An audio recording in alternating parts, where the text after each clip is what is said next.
Hey, hey!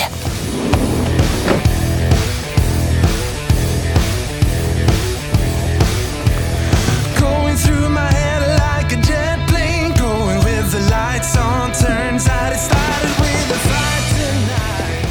Salut à toutes et à tous, toujours très heureux de vous retrouver pour cette nouvelle vidéo où je vais vous présenter cette fois-ci une petite batterie nomade, la F1200 de chez Fussibot, qui est capable de délivrer 1200 watts, mais aussi de se recharger avec un panneau pliable de 200 watts. Après vous avoir expliqué pourquoi je m'équipe d'une petite batterie nomade en complément de ma batterie cellule à l'intérieur du van, on va voir ensemble les caractéristiques, les différentes fonctionnalités, faire des tests de rechargement et aussi avec des consommateurs. Pour ceux qui suivent la chaîne depuis son origine, c'est ma toute première collaboration commerciale. J'avais eu l'occasion éventuellement de le faire précédemment, mais je voulais être sûr, en tous les cas, sur cette première collaboration, de vous proposer à la fois un produit qui soit bien placé en prix, mais aussi en qualité. Pour être tout à fait transparent, je vous informe donc que le pack complet batterie plus panneau photovoltaïque m'ont été offerts par la marque pour que je puisse le tester. Restez donc bien jusqu'à la fin de la vidéo parce que j'aurai 2 codes promotionnels à vous proposer pour vous faire bénéficier d'un tarif préférentiel, soit sur la batterie uniquement, soit sur le pack complet. Bon ben allez hop, vamos al trabajo.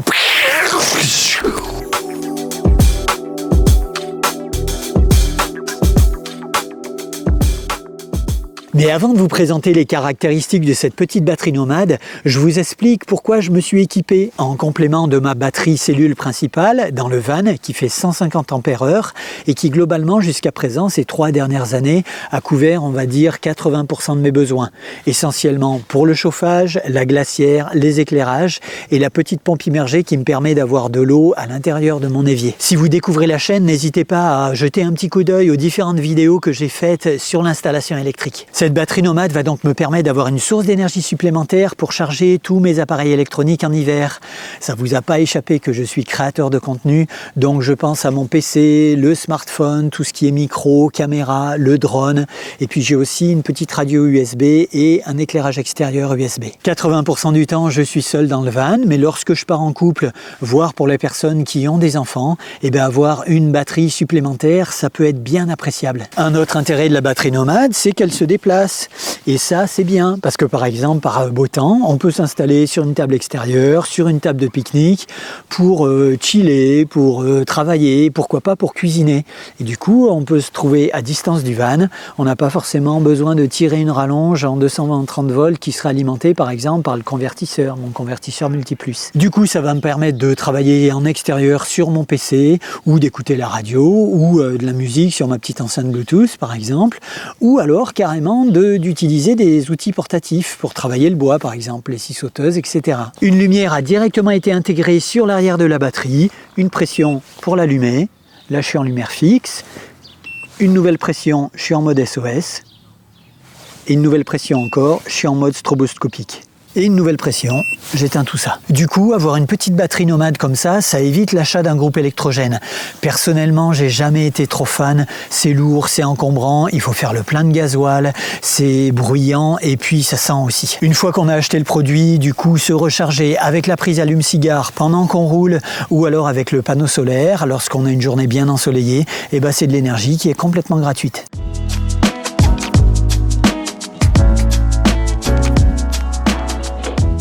Abordons maintenant ses caractéristiques. Alors c'est une fabrication chinoise, ça vient de Shenzhen exactement, et accessoirement elle est siglée CE, c'est-à-dire qu'elle est conforme aux exigences de l'UE en matière de sécurité, de santé et de protection de l'environnement. Le produit est également siglé RoHS. RoHS c'est une directive européenne dont le but est de réduire l'utilisation des substances dangereuses dans la fabrication des équipements électroniques. Et elle est garantie 2 ans. Elle a une capacité de 1024 Wh et est capable de fournir en sortie 1200 watts, voire un petit peu plus, on le verra dans les tests. Sur le site de geekbuying.com, vous pourrez trouver 3 autres versions de cette batterie avec des capacités différentes. La F800 qui délivre 800 watts, la F2400 qui délivre 2400 watts et la F3600 qui délivre 3600 watts. On peut la recharger de 3 manières différentes. La toute première, c'est sur le secteur, si on est chez soi, en camping ou chez des amis. Et là, on nous annonce un temps de charge de 0 à 80% en 49 minutes. Et la batterie affiche en permanence permanence le temps de charge restant. En ce qui me concerne, je vous affiche ici les temps de charge constatés, sachant que actuellement la batterie est toute neuve. La deuxième méthode pour recharger la batterie, c'est avec le panneau photovoltaïque qui est fourni dans le pack. Et là, on nous annonce un temps de charge de 0 à 100% en 6h30.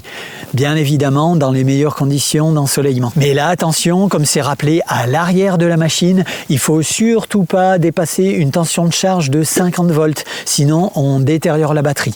Et ça tombe bien parce que le panneau de 200 watts qui est fourni avec le pack, lui, il ne dépasse pas les 18 volts de charge. On peut également combiner les modes de rechargement, c'est-à-dire charger à la fois sur secteur et sur le panneau photovoltaïque. Et là, du coup, la durée de charge annoncée entre 0 et 100% de charge, c'est une soixantaine de minutes. La technologie de cette batterie, c'est du LiFePO4, c'est du lithium fer phosphate, l'une des dernières technologies qui existent.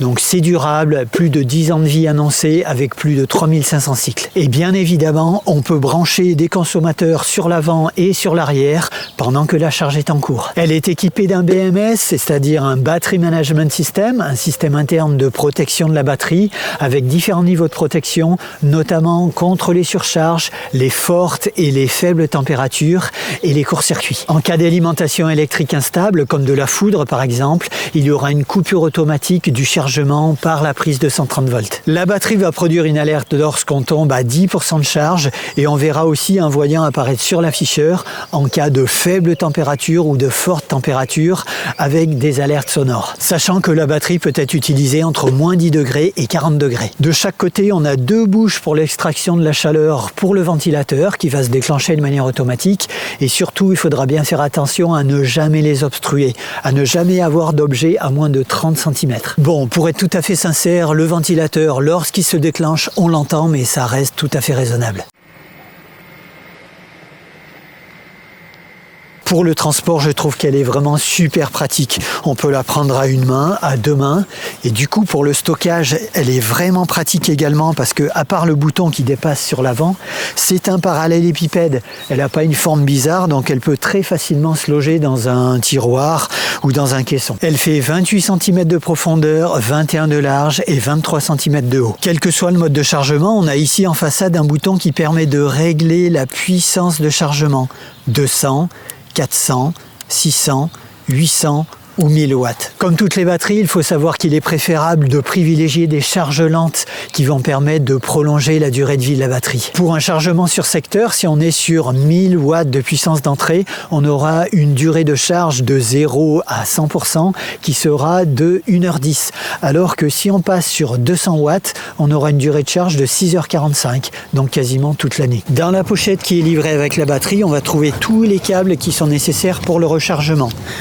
Le câble de rechargement photovoltaïque, le câble de rechargement sur la prise allume-cigare et le câble de rechargement sur secteur en 230 volts.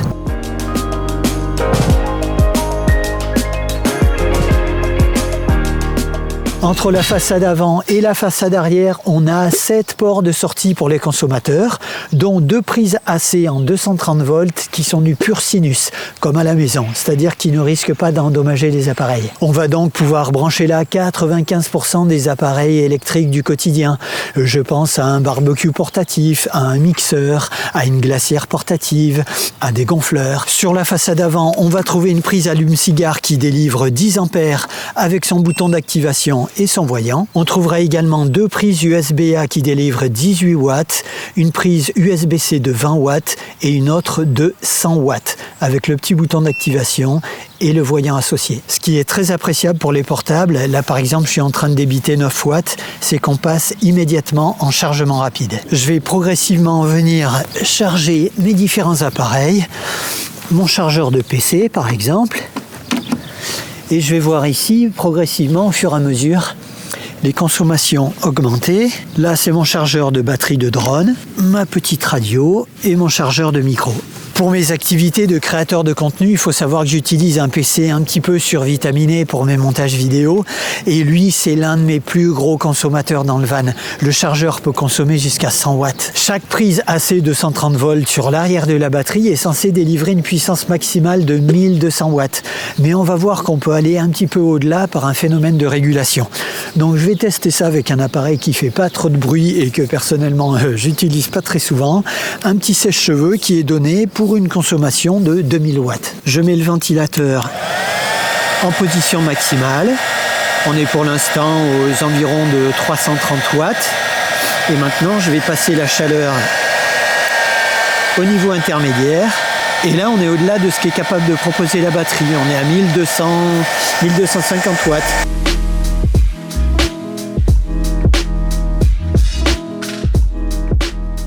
Et bien ça tombe bien, j'ai un petit trajet d'1h30 à faire.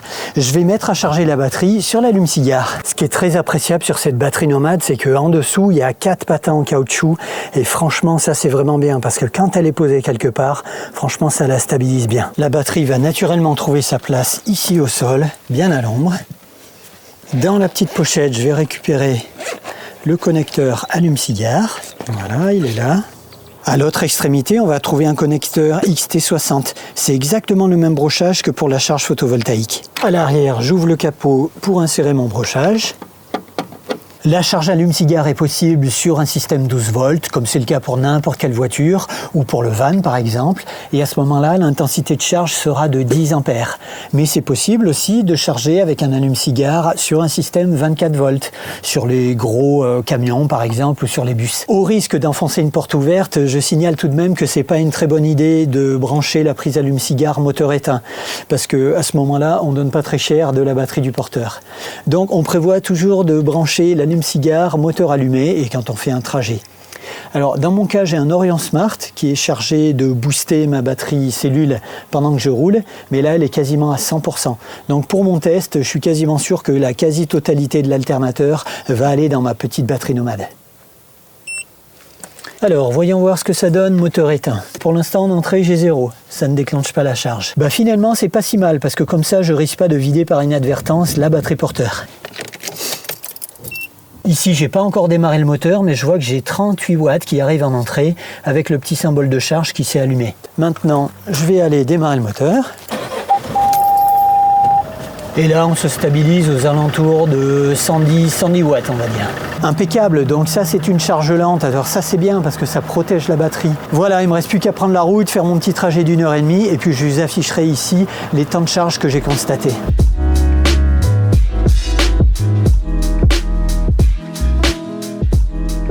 Parlons un petit peu maintenant du panneau photovoltaïque qui lui est garanti 1 an et qui est utilisable entre -10 et 65 degrés, sachant que la température recommandée c'est 25 degrés. Il est donné pour une production nominale de 200 watts, mais ce que j'ai pu constater moi c'est une production au maxi de 155 watts en plein soleil, en hiver et on avait entre 12 et 15 degrés. Bien évidemment l'orientation des panneaux est cruciale, je vais faire un petit test pour vous montrer. J'ai actuellement une production de l'ordre de 40-45 watts. Si je couche mon panneau, là pour l'instant il est bien orienté, mais si je le couche, bah bien évidemment ça va faire chuter ma production. Là je viens de tomber à 32-30 watts. Bon, forcément aujourd'hui la production photovoltaïque c'est pas l'idéal parce que nous sommes une journée d'hiver et en plus le soleil est voilé. Le panneau est constitué de cellules monocristallines et le taux de conversion annoncé est de 23,4%, ce qui est vraiment très bien par rapport aux standards actuels. Même s'il offre une protection IP67, il ne faut pas l'exposer à la pluie et il n'aimera pas non plus d'être immergé dans l'eau. Il est également possible de connecter 2 panneaux, soit en série, soit en parallèle. Comme vous avez pu le voir, il est très facile à installer. J'aime beaucoup l'idée de ces supports qui se rétractent automatiquement. On tire vers l'extérieur et on pose. Une fois déplié, le panneau fait 2,40 m de long par 64 cm de hauteur. Une fois plié, il fait 64 cm de haut par 53 cm de large. Je trouve que la mallette est vraiment bien conçue parce qu'on a des aimants qui se trouvent ici au niveau de la poignée et qui en facilitent la fermeture. Et on va trouver à l'arrière ici un système de scratch pour solidariser les panneaux. Directement solidarisé au panneau sur l'arrière, on trouve une pochette de rangement pour le câble où on va trouver une connectique habituelle pour les panneaux photovoltaïques, c'est-à-dire des connecteurs MC4. Et là, les connexions sont sécurisées, on est sûr de ne pas pouvoir se tromper sur le fil rouge et sur le fil noir. Et super pratique également, on va trouver dans la pochette un petit boîtier où derrière le caoutchouc, ici on va trouver 2 ports USB-A et un port USB-C qui vont permettre de nous connecter directement sur le panneau pour charger des smartphones par exemple. Le câble qui est fourni avec le panneau, ça s'appelle une connectique XT60 et il fait 1 mètre de long. Mais le panneau est livré également avec un autre câble où on va retrouver la connectique XT60 mais aussi 2 autres types de connectiques pour l'utiliser avec d'autres batteries. Pour se connecter, c'est très simple, on ouvre le clapet qui se trouve sur l'arrière et on insère le connecteur. Assez logiquement, le stockage du panneau va se faire loin d'une source de feu ou d'une source de chaleur.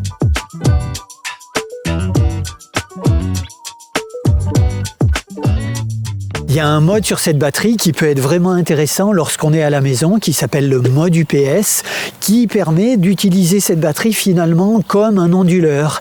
C'est-à-dire qu'on brancherait le chargement à l'arrière sur le secteur.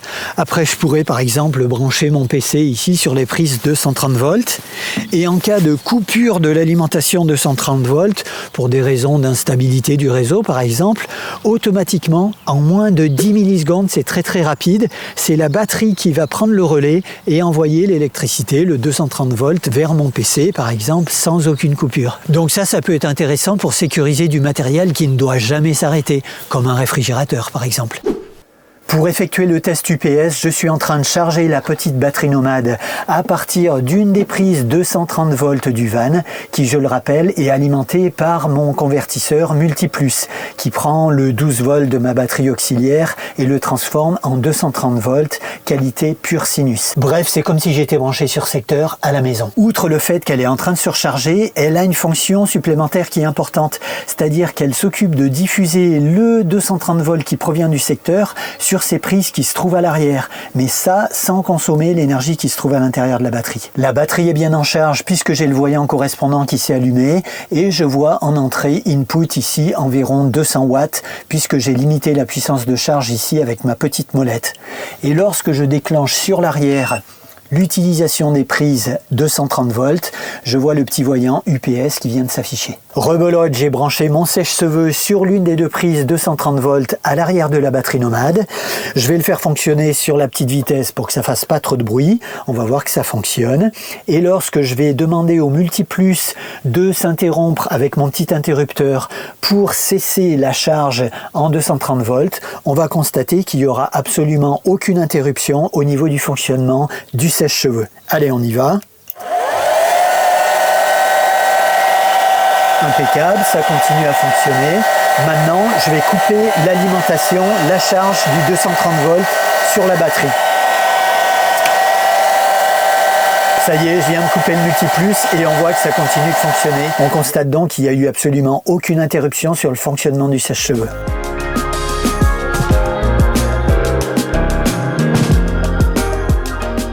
Pour allumer ou éteindre la batterie, c'est très simple, c'est 3 secondes sur le bouton Power.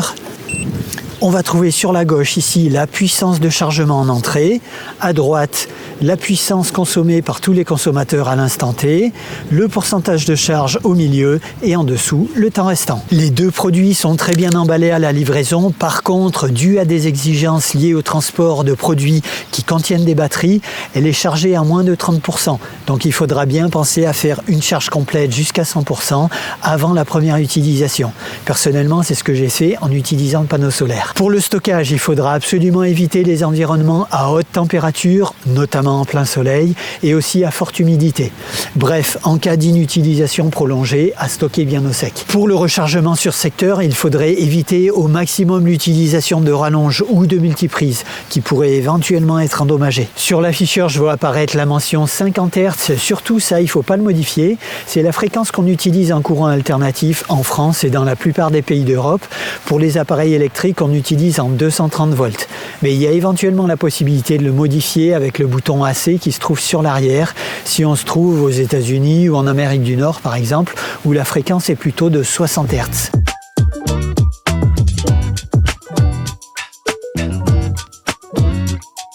Mais pour être tout à fait complet sur l'utilisation ou non d'une batterie nomade, je me dois de citer les éventuels inconvénients. Premier inconvénient qui semble évident, c'est le poids. J'ai ici à ma gauche 11,5 kg de batterie et à ma droite ici 8 kg de panneau. Donc c'est du poids supplémentaire à transporter dans le van. Et accessoirement, il va falloir lui trouver aussi un espace de stockage. Le panneau pliable va pouvoir trouver sa place naturellement par ici, dans la penderie.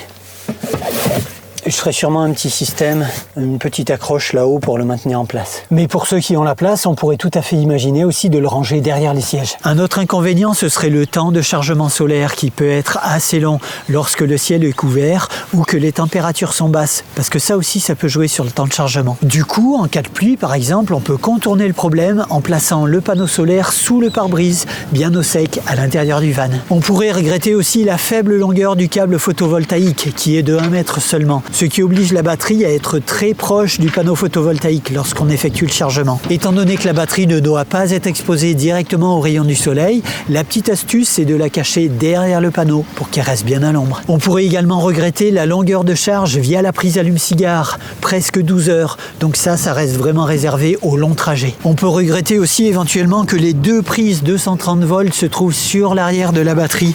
Ça aurait été plus pratique d'avoir tout sur l'avant et éventuellement de faire disparaître cette prise allume-cigare qui est un format un petit peu obsolète maintenant. Et enfin, la ventilation automatique, lorsqu'elle se déclenche, elle génère 60 dB. Donc ça peut être un petit peu sonore pour certains dans les petits espaces.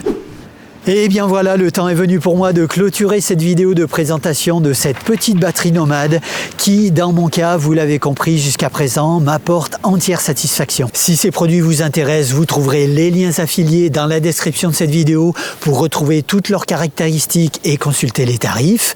Et avec le code promotionnel qui s'affiche juste ici, vous aurez des tarifs préférentiels, soit sur la batterie seule, soit sur le pack complet, batterie plus panneau photovoltaïque. Il ne me reste plus qu'à souhaiter la bienvenue à ceux qui découvrent la chaîne. Pensez à vous abonner, c'est très bon pour son référencement. Et puis pour les autres, si vous avez aimé cette vidéo, un petit pouce, ça fait toujours plaisir. Et je réponds à vos commentaires toujours avec grand plaisir. Pour ceux qui seront dans les parages à ce moment-là, je vous rappelle que je participerai les 4, 5 et 6 avril au festival En Van Simone qui aura lieu en Auvergne, à Issoire. Donc si vous êtes dans le coin, n'hésitez pas à venir me rencontrer. On pourra discuter van et aménagement autour de Manouka en chair et en os. Je vous dis à très bientôt pour une prochaine vidéo d'aménagement et d'ici là, n'oubliez pas de kiffer la life. Et quant à moi, j'ai plus qu'à profiter de ce superbe environnement. Je suis actuellement à Andernos sur le bassin d'Arcachon. Ça pourrait être pire. Franchement, comme bureau, ça pourrait être pire.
Étant donné que la batterie ne doit pas être exposée au soleil, la petite astuce, et